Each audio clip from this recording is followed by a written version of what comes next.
Hello दोस्तों, very very good morning. Surendra Raj education Adda पर आप सभी का स्वागत है। भाई, कंप्यूटर के इस श्रृंखला में आपका स्वागत है। कंप्यूटर का आज पार्ट 3 है। तो कंप्यूटर के बहुत ही जो इम्पोर्टेंट क्वेश्चन हैं उनको हम आपके साथ डिस्कस करने वाले हैं। और जैसा कि आपको पता है, ये कंप्यूटर के जो क्वेश्चंस हैं वो हर एक एग्ज़ाम के लिए महत्वपूर्ण हैं। बट हमने जो इसमें टारगेट किया है वो सुपर टेट को किया है। और जैसा कि आपको पता है कि सुपर टेट का एग्ज़ाम जल्दी से ही कंडक्ट होगा।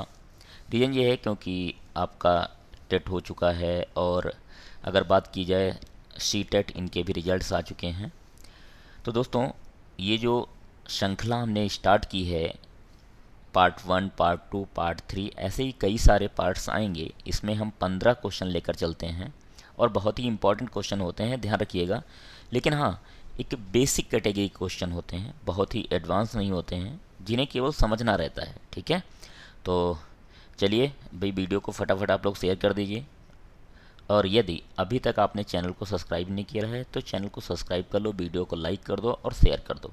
ठीक है, चलिए तो बढ़ते हैं हम लोग फर्स्ट क्वेश्चन की ओर।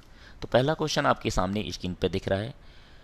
प्रमुख मेमोरी किसके समन्वय से कार्य करती है? प्रमुख मेमोरी का मतलब जानते हैं आप। प्रमुख मेमोरी क्या होती है कंप्यूटर में, जिसे कहते हैं आप प्राइमरी मेमोरी। प्राइमरी मेमोरी जो होती है कंप्यूटर में उसे कहते हैं रैम। क्या कहते हैं? रैम। ठीक है, रैंडम एक्सेस मेमोरी। ये किसके समन्वय से, किसके साथ मिलके कार्य करती है, ये बात हो रही है। ठीक है, तो आपको बताना है किसके समन्वय से ये कार्य करती है। इंटेल, विशेष कार्य कार्ड, या रैम, या सीपीयू। तो विशेष जो आपकी प्रमुख मेमोरी होती है वही रैम होती है। तो किसके साथ मिलकर काम करती है? ये मिलकर काम करती है किसके समन्वय से? तो ये सीपीयू के समन्वय से कार्य करती है। और अगर बात करेंगे सीपीयू, तो सीपीयू आपको पता है सेंट्रल प्रोसेसिंग यूनिट, इसे ही कंप्यूटर का दिमाग कहते हैं। क्या कहते हैं? कंप्यूटर का दिमाग कहते हैं। और ये बात मैं आप लोगों को कई बार बता चुका हूँ। कंप्यूटर के दिमाग की कई सारी पीढ़ियाँ आई। तो पहली पीढ़ी में कंप्यूटर का दिमाग क्या था? Vacuum tube. दूसरी पीढ़ी में क्या था? रजिस्टर। तीसरी पीढ़ी में आईसी, इंटीग्रेटेड चिप या सर्किट। फोर्थ जनरेशन में माइक्रो प्रोसेसर आया। और फिफ्थ में भी माइक्रो प्रोसेसर है और एआई बेस्ड है, आर्टिफिशियल इंटेलिजेंस पर आधारित है। तो इतनी जानकारी आपको इस से मिली। और अगर बात करें यहाँ पर, तो इंटेल एक क्या है? कंपनी है। ठीक है, इंटेल एक कंपनी है जिसके सपोर्ट से क्या बनते हैं? मदरबोर्ड्स बनते हैं, जिनके सपोर्ट से ही प्रोसेसिंग्स होती है। मतलब इंटेल चिप हर एक मदरबोर्ड्स पर लगी होती है। ठीक है, तो आपको क्या समझना है, जो प्रमुख मेमोरी होती है किसके समन्वय से कार्य करती है? वो सीपीयू के समन्वय से कार्य करती है। क्वेश्चन नंबर सेकंड है, माइक्रो प्रोसेसर जो कंप्यूटर का मस्तिष्क होता है उसे कहा जाता है क्या? सॉफ्टवेयर, माइक्रोचिप, माक्रोचिप, सभी कथन सत्य हैं। तो दोस्तों, अभी इसका आंसर हम आपको बता चुके हैं कि माइक्रो प्रोसेसर को क्या कहा जाता है? माइक्रोचिप कहा जाता है। ऑप्शन बी सही है। अब आपको पता है कि क्या कहा जाता है? माइक्रोचिप। अगर हम बात करें, पहला ऑप्शन दिया है, जो दिया है क्या? सॉफ्टवेयर। सॉफ्टवेयर क्या होता है कि ऐसी चीज़ें जिनको हम ना छू सकते हैं, ना देख सकते हैं, ना मतलब यानी कि केवल उन्हें महसूस कर सकते हैं कि हाँ, सॉफ्टवेयर जैसी कोई चीज़ है। जैसे कि स्क्रीन पर जो चीज़ें आपको दिखती हैं वो क्या होती हैं? आप महसूस करते हैं। जैसे टीवी आप देख रहे होते हैं, टीवी पे जो चलचित्र चल रहा होता है उसे आप टच नहीं कर सकते। ठीक है, महसूस कर रहे हैं, देख पा रहे हैं। लेकिन अगर ये कहें कि आप टच कर लें उसे, ठीक है, समझ लें, हाथ से कुछ फील कर लें, तो नहीं हो सकता। तो वैसे ही इसे ही क्या कहते हैं? सॉफ्टवेयर। और हार्डवेयर क्या होता है? जिस चीज़ को हम टच कर सकते हैं, छू सकते हैं, एक जगह से दूसरी जगह पर उठा के रख सकते हैं, वो सभी हार्डवेयर कहलाते हैं। तो माइक्रो प्रोसेसर को, जो कंप्यूटर का मस्तिष्क होता है, उसे क्या कहा जाता है? उसे माइक्रोचिप कहा जाता है। ठीक है, नेक्स्ट क्वेश्चन है, कंप्यूटर द्वारा प्रोड्यूस किया गया परिणाम क्या कहलाता है? कंप्यूटर द्वारा प्रोड्यूस किया गया परिणाम क्या कहलाता है? Memory, data, output, input. तो दोस्तों, अगर कंप्यूटर द्वारा प्रोड्यूस किया गया परिणाम, कंप्यूटर को दिया गया डेटा, उस पर उसने प्रोसेस करके हमको क्या दे दिया? परिणाम दे दिया, तो क्या कहलाएगा? वो कहलाएगा आउटपुट। क्या कहलाएगा? आउटपुट। ध्यान रखिएगा, ऑप्शन सी यहाँ पर सही है। क्या कहलाएगा? आउटपुट। ठीक है। अगर हम बात कर रहे हैं कंप्यूटर द्वारा प्रोड्यूस किया गया परिणाम क्या कहलाता है? आउटपुट। तो मेमोरी आपको पता है कंप्यूटर में कितनी प्रकार की होती है? दो प्रकार की, प्राइमरी और सेकेंडरी। प्राइमरी मेमोरी में क्या होता है? रैम और रोम होता है। और सेकेंडरी मेमोरी में क्या आता है कि जैसे कि आपका सेकेंडरी मेमोरी में आप बात करोगे तो आपकी हार्ड डिस्क हो गई, यहीं पर आप बात करोगे तो माइक्रो जैसे कि आपकी पेन ड्राइव है, ये सभी है, डीवीडी राइटर, सीडी राइटर्स, ये सारे के सारे सेकेंडरी में आते हैं। और सेकेंडरी मेमोरी जो होती है वो परमानेंट स्टोरेज होती है, मतलब यानी कि कंप्यूटर की परमानेंट स्टोरेज होती है। और प्राइमरी मेमोरी जो होती है वो टेम्परेरी स्टोरेज होती है। डेटा क्या होता है? डेटा भाई होता है रॉ मटेरियल। जैसे क्या? कीबोर्ड पर कीज के द्वारा, कीज का उपयोग किया जाए, नंबर्स का उपयोग किया जाए, सिंबल्स का उपयोग किया जाए, ये जो रॉ मटेरियल होता है जिसको हम टाइप करते हैं वो डेटा कहलाता है।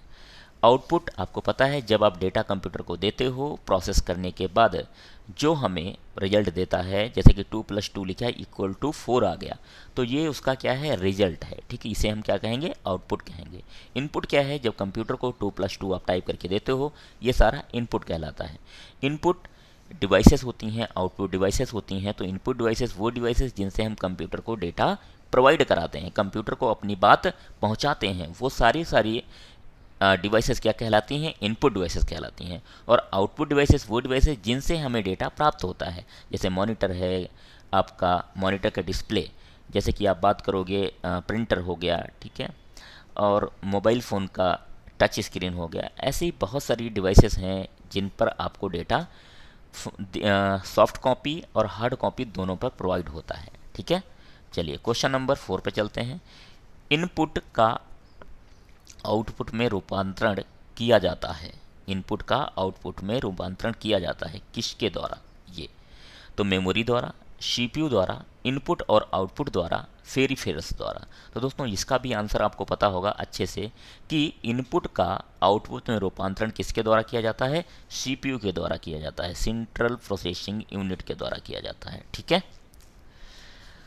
प्रोसेस्ड डेटा को क्या कहते हैं? अब ऐसे क्वेश्चंस आ जाते हैं जिनमें आप कंफ्यूज हो सकते हैं। तो प्रोसेस्ड मतलब जिस पर प्रोसेस्ड डेटा, जो डेटा प्रोसेस हो चुका है उसकी बात हो रही। प्रोसेस्ड डेटा क्या कहलाएगा? वो कहलाएगा आउटपुट, प्रोसेस, इनपुट सभी। तो प्रोसेस्ड डेटा जो है जिस पर प्रोसेसिंग हो चुकी है, प्रोसेस्ड डेटा कहलाएगा आउटपुट। क्या कहलाएगा? आउटपुट। तो ऑप्शन ए सही है। क्या? ए सही है। ठीक है। प्रोसेस आपको पता है जब डेटा को आप देते हो कंप्यूटर के अंदर, जो बीच का गैप होता है, जैसे कि आपने 2+2 लिखा है, इंटर दबाया, उसके बीच में जितना भी समय लगा वो क्या कहलाता है? प्रोसेस कहलाता है, एक प्रोसेसिंग कहलाता है। ठीक है। क्वेश्चन नंबर 6 है, सीपीयू का मुख्य घटक क्या है? Control unit, memory unit, arithmetic logic unit और ये सभी। तो दोस्तों ये तीन कंप्यूटर के एक प्रमुख अंग हैं। कंट्रोल यूनिट जिसे सीयू आप कहते हो, मेमोरी यूनिट कहते हो, और एएलयू अर्थमेटिक लॉजिक यूनिट। तो डी ऑप्शन सही होगा, ये सभी हैं। क्या? ये सभी। ठीक है। चलिए क्वेश्चन नंबर 7 पे चलते हैं। कंप्यूटर की क्षमता, कंप्यूटर की क्षमता है मतलब कंप्यूटर की क्षमता कितनी होती है? निम्न होती है, उच्च होती है, सीमित होती है, असीमित होती है। तो ये से क्वेश्चंस के आंसर अधिकांश लोगों के गलत होते हैं कि कंप्यूटर की क्षमता सीमित होती है या असीमित होती है या फिर उच्च होती है या निम्न होती है। तो दोस्तों यहाँ पर अगर बात करें तो कंप्यूटर की क्षमता जो होती है वो सीमित होती है। क्या होती है? सीमित होती है, एक दायरा होता है। ठीक है, ये समझ लीजिए आप। कंप्यूटर को किस प्रकार की बुद्धि की संज्ञा दी गई है? तो कंप्यूटर को किस प्रकार की बुद्धि की संज्ञा दी गई है?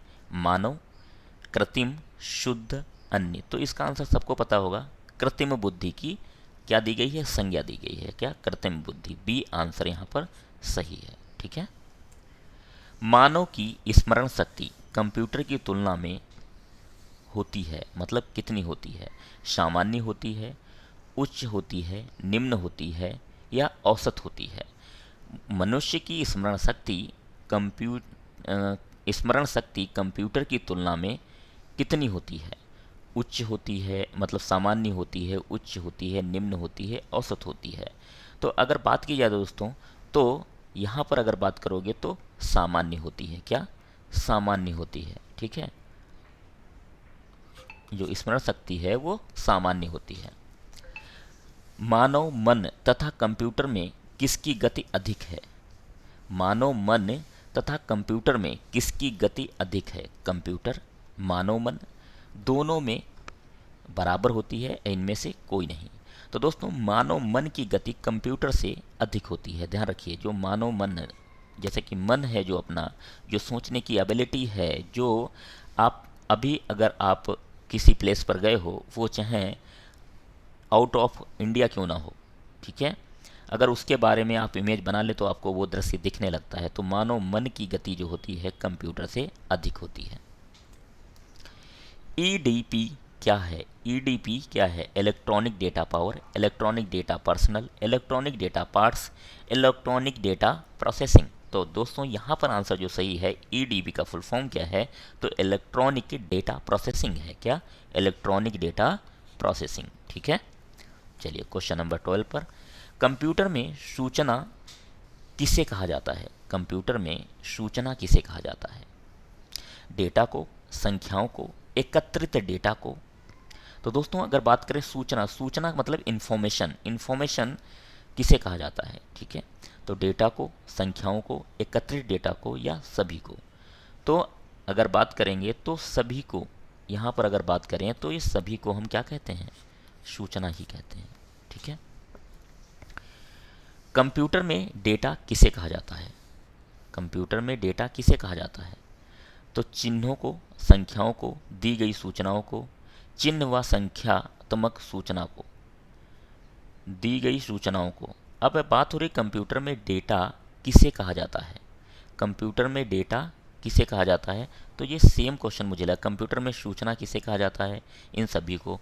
अब अगर यहाँ पर बात हो रही कंप्यूटर में डेटा किसे कहा जाता है, तो डेटा की अगर बात करोगे तो चिन्हों को, संख्याओं को, दी गई सूचनाओं को, ठीक है, चिन्ह व संख्याओं, संख्यात्मक सूचना को। तो यहाँ पर अगर बात करी जाए तो आंसर क्या सही होगा? दी गई सूचनाओं को, दी गई सूचनाओं को। ठीक है, क्या कहा जाता है? डेटा। इनपुट तथा आउटपुट में रूपांतरण किसके द्वारा किया जाता है? Memory, storage, CPU, output input unit. तो दोस्तों यहाँ पर किसको कहा जाता है? जो इनपुट से आउटपुट में रूपांतरण करता है वो करता है सीपीयू। कौन करता है? सीपीयू। ठीक है, अगर कोई क्वेश्चन रिपीटेड हो तो उसे आप देख लीजिएगा। कंप्यूटर में जाने वाले डेटा को क्या कहा जाता है? कंप्यूटर में जाने वाले डेटा को क्या कहा जाता है? तो ये तो सबको पता होगा, एल्गोरिथम, इनपुट, आउटपुट, कैलकुलेशंस। तो दोस्तों कंप्यूटर में जाने वाले डेटा को क्या कहा जाता है? इनपुट कहा जाता है। क्या? इनपुट कहा जाता है। ठीक है, तो ऑप्शन बी सही है। तो दोस्तों उम्मीद कर रहे हैं कि आपको आज की क्लास समझ में आई होगी और ऐसे ही आपको टाइम टाइम पर वीडियोस मिलते रहेंगे कंप्यूटर के, और जब आपका नोटिफिकेशन आ जाएगा तो प्रॉपरली ये कोर्स हम उसके मतलब नोटिफिकेशन स्टार्ट होगा, स्टार्ट होने के जब एग्ज़ाम होगा, एग्ज़ाम की डेट से 1 मंथ पहले नियर बाई हम ख़त्म कर देंगे इन सभी पार्ट्स को। तो thank you for watching this video. Bye bye, take care. फिर मिलेंगे दोस्तों नेक्स्ट वीडियो में।